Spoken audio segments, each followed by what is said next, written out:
Yeah, that's right. Send me a screenwriter. I have come up with an idea for the greatest movie of all time. What? She's on her way? Come on, send her right in. Such a screenwriter. Yes. Sit down, take notes. Right. I've been on no sleep, 10 cups of coffee, 2 samosas, a bag of lace for lunch, and I have come up with an idea. No, the greatest idea for the greatest movie of all greatest time. Okay. Right. So, there is a man and a woman. Mm-hmm. And a baby. All right. A special baby. A special baby? Something like the son of the mask? No, not son of the mask type. More like, the baby's special, but in a good way. No, a great way. Okay, that's something I can work with. Interesting plot twist.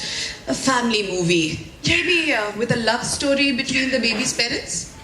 The baby's parents, exactly. So the baby's parents-to-be will have to travel to the father's household. But when they get there, there's some sort of a crisis.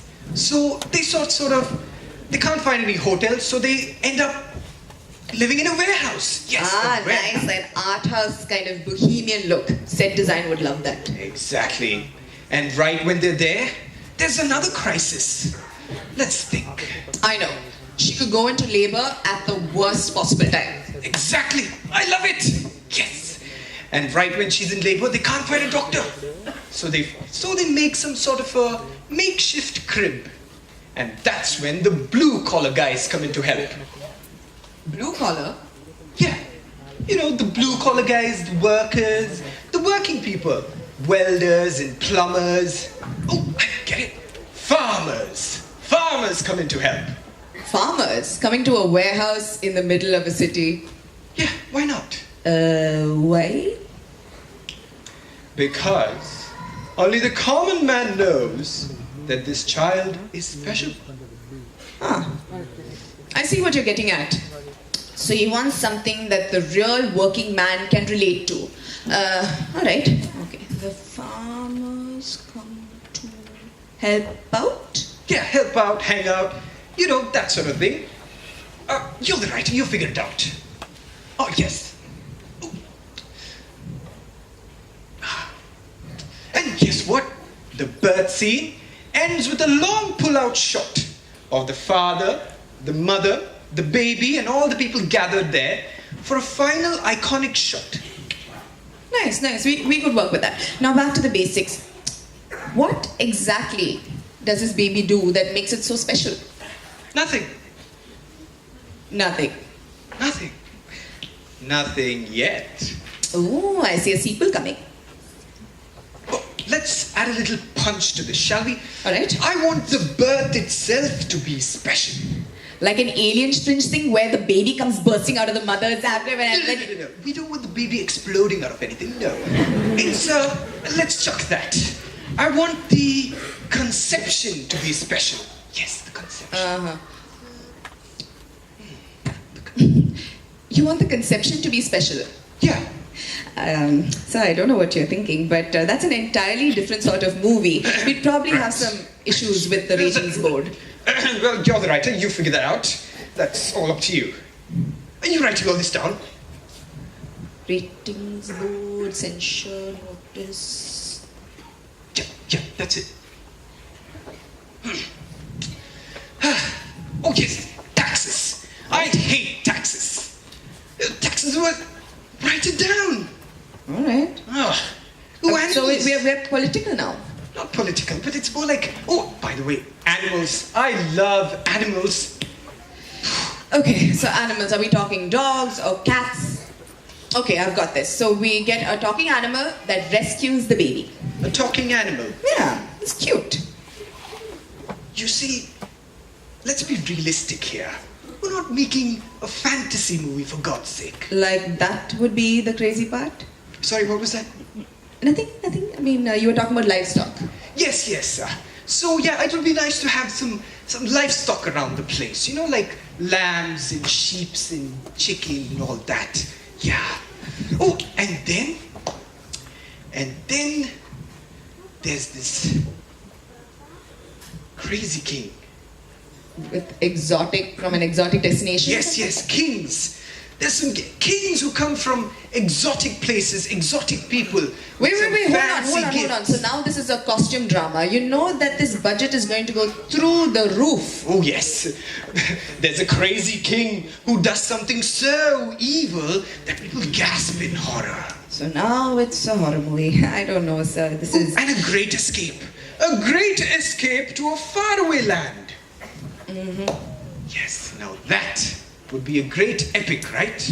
Epic is not the word I'd use, more like schizophrenic. So, sorry, what? I think. So yes, like Hunger Games, a book, a movie. Yes. I mean, if I can get all of this to make sense in the same story. I mean, I don't know. Well, you're writing this. Ah, yes. Thanks. So, you know what I was thinking? I was thinking maybe we could get in a star. Finally, he makes sense. Yes, so if we could get a good star to get on board with this movie, we can probably get this green lighted. I don't know, I'm thinking Russell Crowe, Sean Connery, Shah Rukh Khan. No, not that kind of star. No, not that star. I meant a star in the sky. You know, that star. Oh. Maybe a comet. You mean hurtling towards the earth to destroy it like a disaster movie? No, the opposite of that. What's the opposite of that? Oh, and angels. Oh, dear. Oh, yes, angels could come in and go around all over the place. Ah, that would be so great.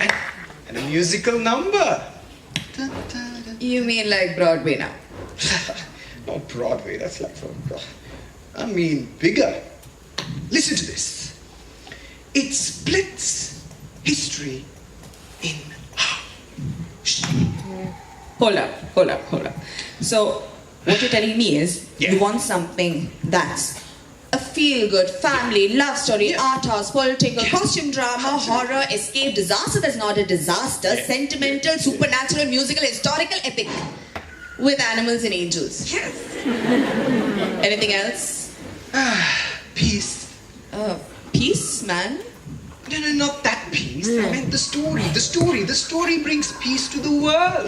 I'm sure it does. So, what would it take to do all this?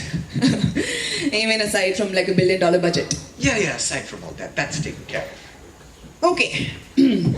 Right, so now we've entered the Lord of the Rings territory. So we're talking 3 to 4 books, 5 to 7 movies, a theme park. We're practically creating a new religion here. Yes.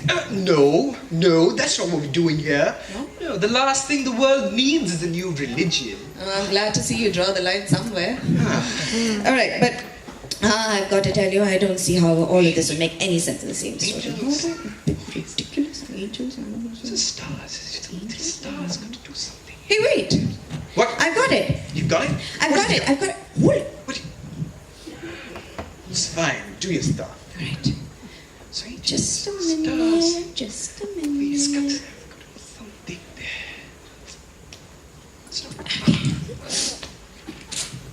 Here you go. What? You finished your screen? Yeah. Our screenplay, but I have to admit, this is the best thing that's ever been written. This. This piece of paper. This piece of paper with a few words on it. It's all there. It's a screenplay. It's all there. What's all here? It's everything we spoke about. It's a feel-good family, art house, love story, political, costume drama, horror, escape, disaster that's not a disaster, supernatural, musical, historical epic. With animals and angels. Right. Read it. What child is this? A true story about the birth of Jesus Christ? Based on the Gospels of Matthew, Mark, Luke, and John? It's all there in those 4 books. And when you read it, you'll find what child is this, and you'll find out what kind of person he is for you.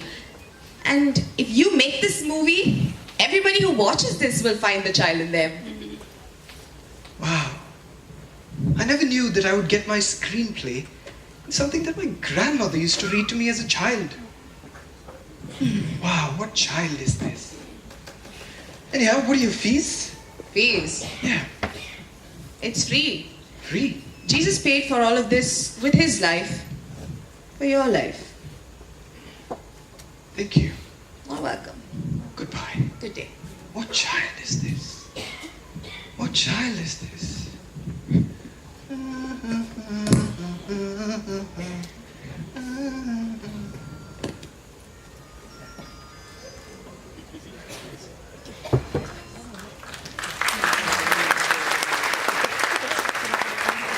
I hope that skit has struck right into your heart. Today's world that we live in is very different from 2,000 years back. And sometimes when we relate and read the Gospels, the story of Jesus' birth, there's a disconnect. But the events that they portrayed through that movie is there. It's just that we see it through a different lens. And we need to move that story back into our hearts, into our thoughts, our words, our actions, through the context of today's modern world. What child is this? Shall we have the Bible reading?